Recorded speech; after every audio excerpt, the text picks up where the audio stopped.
기독교인들에게 있어서 가장 중요한 단어 중에 하나는 바로 구원이라는 단어입니다.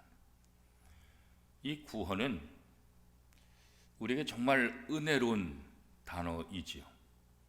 이 구원받았다, 구원하신다, 이 말은 정말 감동적인 말입니다.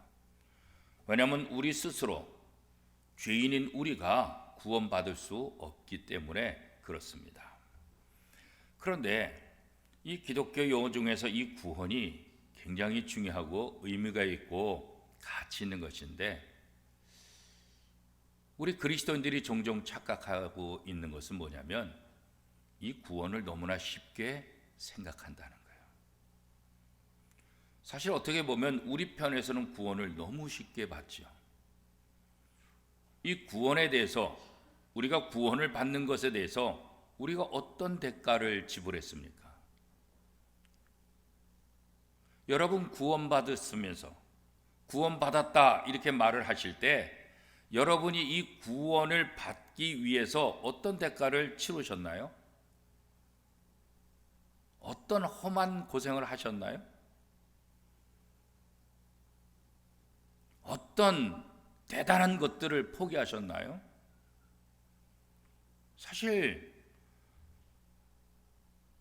우리가 구원 얻은 것은 우리의 어떤 공로가 아무것도 없잖아요. 그러나 하나님 편에서는 어마어마한 대가를 지불한 거잖아요.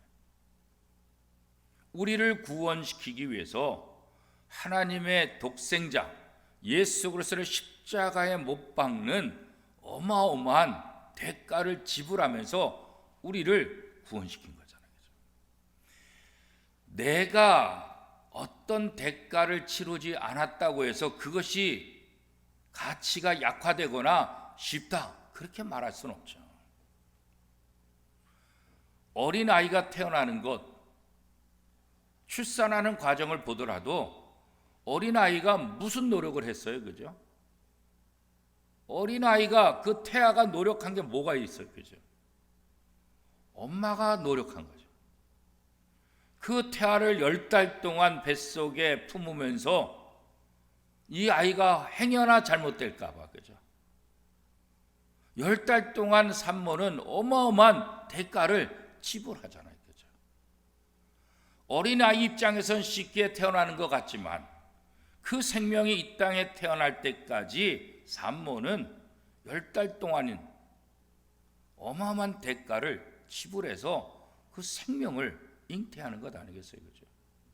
구원도 마찬가지. 우리 편에서는 은혜로 구원받지만, 믿음으로 구원받지만, 우리에게 이 구원을 주시기 위해, 허락하시기 위한 하나님은 어마어마한 대가를 지불했다는 것을 우리가 잊지 말아야 돼요. 그래야 이 구원이 얼마나 가치 있는 것인지, 얼마나 값진 것인지, 얼마나 대단한 것인지 우리가 늘 깨달을 때 하나님에 대한 은혜를 잊지 않을 수 있는 거예요. 왜 은혜를 잃어버릴까요? 너무나 쉽게 생각하니까. 아이 뭐 그 정도야 뭐. 그렇게 쉬운데 그 정도 뭘. 그게 뭐 힘들다고. 그게 뭐 대단하다고 그러잖아요.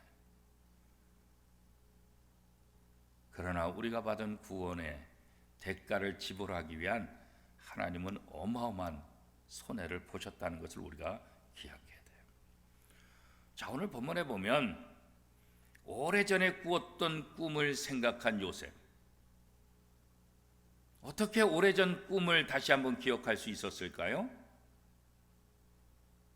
오래전 꿈을 꾸었던 내용이 뭘까요? 볕단들이 자기를 향해서 절하는 것, 형제들이 자기를 위해서 절하는 것, 그죠? 이 꿈 때문에, 이 꿈 얘기를 그냥 자기만 알고 있었으면 괜찮을 텐데 형들에게 얘기하는 바람에 그때부터 미움을 받기 시작하잖아요, 그죠? 그런데 말도 안 되는 꿈 같지만 시간이 흘러서 요셉은 자기가 꾸었던 그 꿈이 자기 눈앞에서 이루어지는 것을 목격하잖아요. 세상에 10명의 형들이 자기에게 무릎을 조아리며 절을 하는 거예요. 상상도 못했던 일들, 형들이 야단치면서 말도 안 된다 그러고 윽박지르고 그것 때문에 미워했던 그 꿈. 그런데 그 꿈이 지금 현실 속에서 이루어지고 있는 거예요. 그죠? 이 꿈을 확인한 요셉은 오히려 형들을 다시 한번 시험하죠. 이 형들이 진짜 형제들 서로를 사랑하는가? 이 형제들이 지금 내가 애굽의 국무총리로서 모든 기근의 문제를 해결할 수 있는 모든 키를 갖고 있는데 이들이 내가 베풀 은혜를 받을 만한 그런 자격이 있는가? 과거에 나를 팔아버린 것처럼, 아니 나를 죽이려고 했던 것처럼 지금도 여전히 그런 잘못된 생각들을 갖고 있지는 않는가? 요셉의 입장에서는 이게 궁금한 거죠. 그래서 요셉의 입장에서는 자기 앞에 무릎을 꿇고 절하는 이 형들을 한번 테스트해야 되겠다, 그런 생각을 한 거예요. 그래서 요셉은 형들을 어떻게 해요? 아주 가혹하게 대하죠. 오늘 본문에 보면 정탐꾼으로 몰아가 버려요. 우리나라에서 늘 쓰는 간첩, 그죠? 간첩. 당신 간첩 아니야? 너희들 간첩 아니야? 왜 너희들이 저 이스라엘에서 왜 애굽에 왔어? 분명히 간첩으로 온 거야. 지금 모두 다 기근에 다 빠져 있으니까, 모두 다 힘든 상황이 있으니까 이 애굽을 넘보려고 너희들이 간첩으로 온 거다. 이 간첩으로 몰아붙이니까 얼마나 기가 막혀져. 우리나라도 최근에도 뭐 간첩이 잡혔다는 뉴스가 나오잖아요, 그죠? 근데 사실 70년대, 80년대는 간첩들도 많이 있기도 했었지만 또 간첩으로 조작당한 사람들도 굉장히 많잖아요. 정권이 자기의 정권을 붙잡고 연장시키기 위해서 억울한 사람들을 그냥 간첩으로 몰아가지고 죽이고 또 핍박하고 그 가족들까지 간첩으로 다 몰았던 사건들이, 아픈 역사들이 우리 속에 있잖아요. 그러니까 우리 민족한테 간첩 그러면 이게 아주 굉장히 부담스럽고 안 좋은 그런 단어지요. 그러니까 이스라엘의 이 형들을 향해서 애굽에 들어온 간첩이다, 정탐꾼이다 이렇게 몰아붙이니까 이 애굽에 들어온 형들이 얼마나 기가 막히겠어요, 그렇죠? 요셉 앞에서 벌벌 떠는 거죠. 왜요? 요셉이 모든 힘을 갖고 있다는 거 다 아니까, 이 애굽의 국무총리니까 이 사람 손에 자기들이 죽고 사는 거 다 달려있다는 거 아니까 부들부들 벌벌 떨면서 절대로 아니라고, 우리가 무슨 간첩이냐고, 우리는 가나안 땅에서 왔는데 우리 10명은 다 한 아버지의 아들들이라고, 한 명은 집에 있고 한 명은 사라졌다고, 묻지도 않은 자기 집안 얘기를 지금 다 하잖아요. 왜요? 이 10명이 다 한 형제라는 것, 우리가 절대로 간첩이 아니라는 것, 지금 막내는 아버지와 함께 있다고 하는 것. 그래서 생각지도 않게 요셉은 아버지와 또 베냐민이 왜 안 왔는지 이런 상황에 대해서 좀 듣게 되는 거죠. 정탐꾼으로 오해받으니까 내가 정탐꾼 간첩이 아니라는 것을 아주 극명하게 설명을 하고자 하는, 오해를 풀고자 하는 거죠. 왜요? 그렇지 않으면 자기들 다 죽게 생겼으니까, 그렇죠? 그렇지만 이렇게 간첩, 정탐꾼으로 몰아가는 요셉의 의도는 뭐예요? 이 형들이 어떤가 지금 테스트를 하기 위한 거죠. 우리가 하나님의 구원을 받는 것, 하나님의 복을 누리는 것 아무나 누리는 거 않잖아요. 하나님의 테스트에 통과된 사람들만 구원에 이르고 하나님께서 예비하신 복을 받을 수 있는 거지, 아무나 하나님의 복 받는 건 아니잖아요, 그렇죠? 누구나 하나님의 복을 누릴 수 있지만, 누구나 구원받을 수 있지만 아무나 구원받지는 않는다. 아무나 하나님의 복을 누릴 수 있는 건 아니라고요, 그렇죠? 하나님의 기준이 있다고. 그 하나님의 기준에 통과된 사람만 구원받는 거고 하나님의 복을 누릴 수가 있는 거죠, 그렇죠? 누가 하나님의 나라에 들어갈 수 있어요? 하나님 나라 들어가는 기준이 무엇입니까, 그렇죠?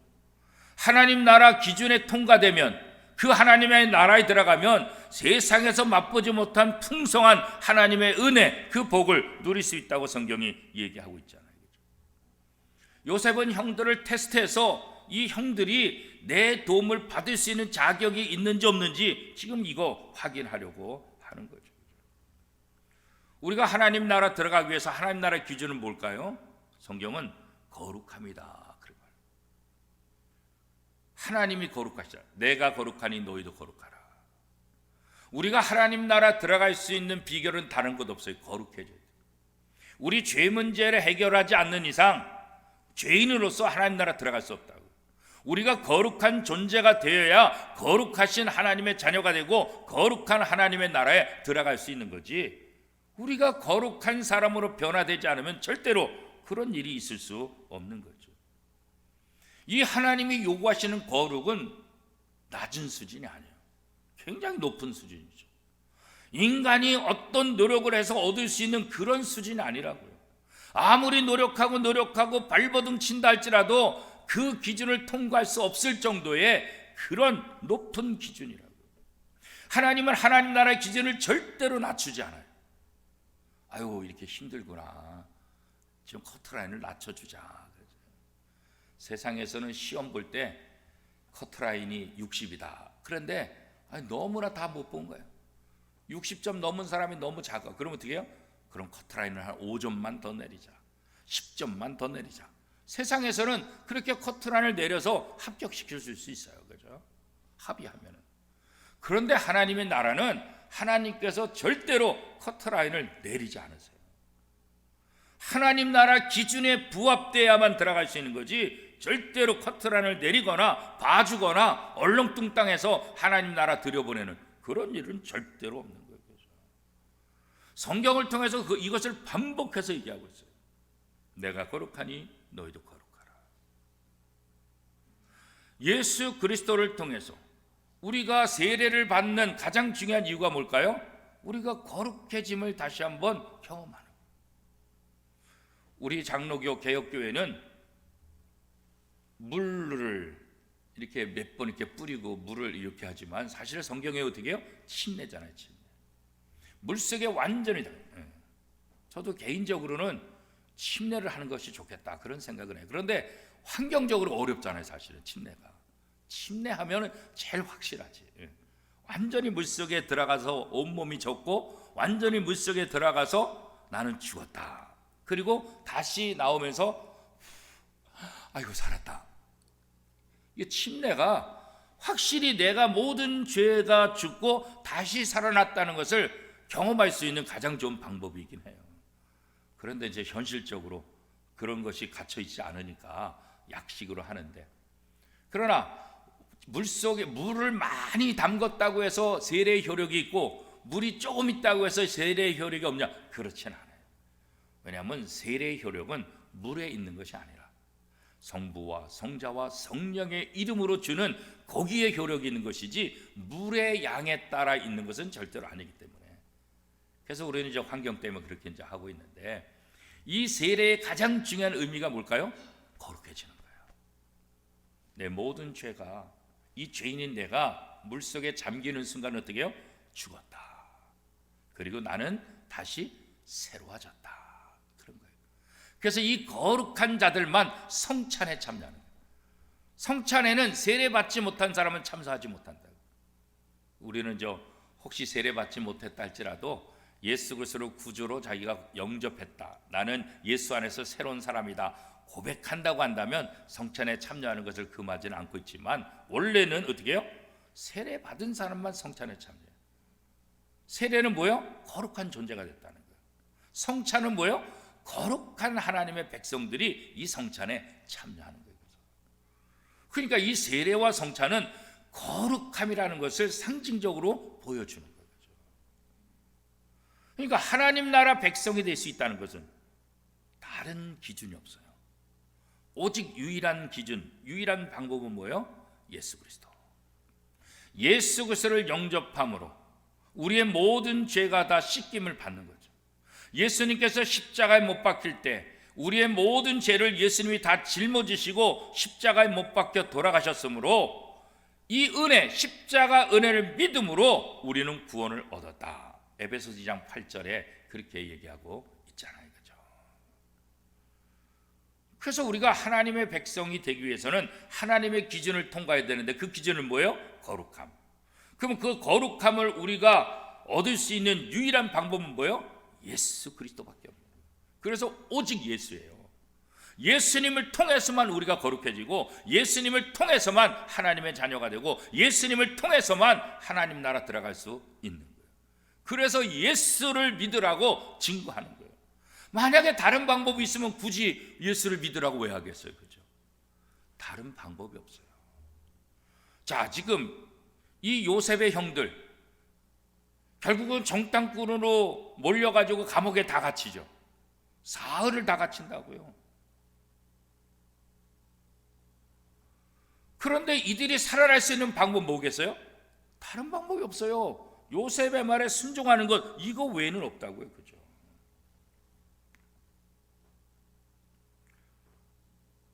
너희가 다 감옥에 가둬 있고 한 사람이 가서 막내를 데려와라. 그랬더니 누가 남아? 누가 가겠어요? 결국 다 감옥에 이제 가두잖아요. 3일 동안 감옥에 갇힌 다음에 다시 요셉이 이 형들에게 하죠. 나도 하나님을 경외하는 사람이다. 내가 방법을 알려주겠는데 다른 방법. 누군가 인질을 한 명 여기다 두고 가서 막내 동생이 아버지와 함께 있다고 하니까 그게 사실인지 내가 확인하겠다. 당신들 10명이 와서 정탐꾼이 아니라 그리고 당신은 다 한 형제라 그리고 집에 동생이 한 명 있다 그랬으니까 여기다가 한 명 인질을 둬라. 왜냐하면 너희들이 9명이 가서 양식을 가져가서 가족들을 먹여야 그 가족들이 살아나니까 너희가 여기에 감옥에 있다가는 너희 가족들 다 죽지 않냐. 그러니까 내가 제안을 하는데 한 명 인질을 남겨두고 너희가 곡식을 가지고 가라. 그리고 너희 가족들을 살려라. 그 대신 너희가 얘기한 대로 그 막내 동생을 데려온다고 한다면 너희가 정탐꾼이 아니라는 것을 내가 인정하겠다. 그런 거죠. 그러면 요셉의 형들의 입장에서는 다른 방법이 있어요? 없어요? 다른 방법이 없죠. 자기들로서 살아날 방법이 있어요? 전혀 없죠. 요셉의 은혜를 베푸는 거 이거 받아들이는 거 이 방법밖에 없다고. 이 방법밖에. 오직 구원은 예수 그리스도밖에 없어요. 하나님이 우리에게 그렇게 제시해 준 거예요. 구약을 통해서 제사를 통해서 우리의 죄 문제를 해결해 줬는데 이제 완벽한 죄의 문제를 해결하기 위해서 예수님을 십자가에 못 박게 하고 이제는 그 누구든지 그 예수 그리스도를 믿는 자마다 구원을 얻도록 하겠다. 다른 방법이 없어요. 예수 외에 다른 구원자를 주신 적이 없다 그랬다. 그러면 우리 입장에서 하나님의 거룩한 자가 되기 위해서는 이 하나님의 방법 받아들일 수밖에 없는, 이 방법 외에는 하나님이 주시지 않았으니까. 그죠? 요셉의 형들이 요셉의 제안을 받아들일 수밖에 없는 건 뭐예요? 이 방법밖에 없으니까. 이 방법밖에 없으니까. 오늘 우리가 예수를 영접하는 것도 왜 예수를 영접해야 돼요? 이 방법밖에 없으니까. 그죠? 요셉의 형들은 어떻게 하든지 자신들이 정탐꾼이 아닌 것을 증명해야 되잖아요. 증명. 오늘 우리가 이 땅에서 하나님의 자녀로 구원받아서 거룩한 사람이 되었다고 한다면 우리가 거룩한 사람인 것을 어떻게 증명할 수 있어요? 성경은 열매로 한다. 열매로. 그 열매는 뭐라고 말하고 있어요? 성령의 열매. 거룩한 사람들은 거룩한 열매를 보여야 되는 거예요. 요셉의 형들이 요셉에게 자신들이 정탐꾼이 아는 것을 증명해야 되는 것처럼 오늘 우리가 이 땅에 살면서 하나님의 자녀로 변화된 거룩한 백성이라는 것을 증명해야 될 책임이 우리에게 있는 거죠. 그래서 우리가 거룩한 삶을 살아야 되는 거예요. 구원받은 사람은 그 열매로 하는 거예요. 열매로. 그래서 우리가 이 땅에 살면서 하나님의 사랑받은 사람으로서 구원받은 사람으로서 어떤 삶을 살아가느냐 이것이 굉장히 중요하게 나타나는 거예요. 그렇죠? 그냥 느낌으로 나는 구원받은 것 같아 이런 느낌으로 구원의 확신을 얻을 수 있는 게 아니라 하나님의 약속의 말씀을 믿고 우리의 삶 속에 구원받은 사람으로서의 그 열매들이 나타나야 돼요. 예수님께서 그랬잖아요. 열매로 한다고. 열매를 보면 사과인지 열매를 보면 뱀인지 아세요? 열매를 통해서 한다고. 우리의 삶을 통해서 거룩한 하나님의 백성인지 변화된 사람인지 여전히 변화되지 않은 세상 사람인지 그거 알 수 있다는 거예요.